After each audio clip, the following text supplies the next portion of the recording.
The video where the guy said those horrible things to his wife on their wedding day, his vows were, I promise to smack that ass whenever I want.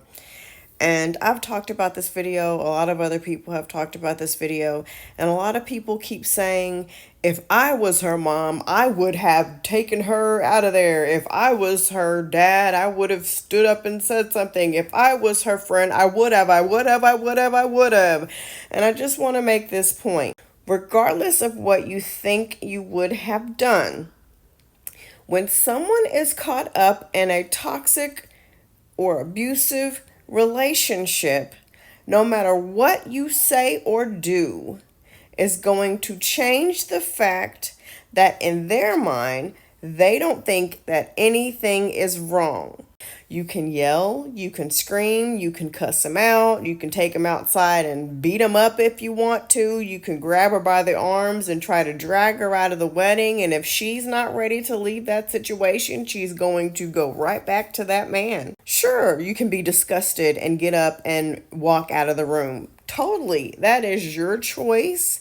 But I just want you to know, as someone who was once a victim to a toxic ass abusive relationship, and as someone who has been friends with people who have been in toxic and abusive relationships, there's nothing that you can do to make someone wake up or leave or to stand up for themselves if they don't think anything is wrong or if they're not ready to leave that situation. People often ask me all the time, when I was with my abusive ex-husband, what did my parents think? What did my parents do? What did my parents say? My parents were honest with me and told me how they felt once, and then they dropped it and let it go because they knew exactly what I am telling you right now. Adults are going to be adults and do what they want to do, whether you agree with it or not. I think more family members and friends frustrate themselves. Completely burn themselves out by trying to force people to see something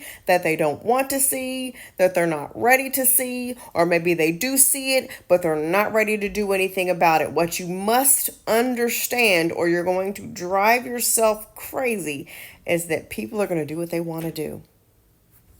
You might want better for them. It might be a beaming hot red flag and you hate that for them. You might see the calamity and destruction coming at full speed ahead. It's like watching a train wreck happen, and there's nothing that you're going to be able to do to make that person wake up and leave. Nothing.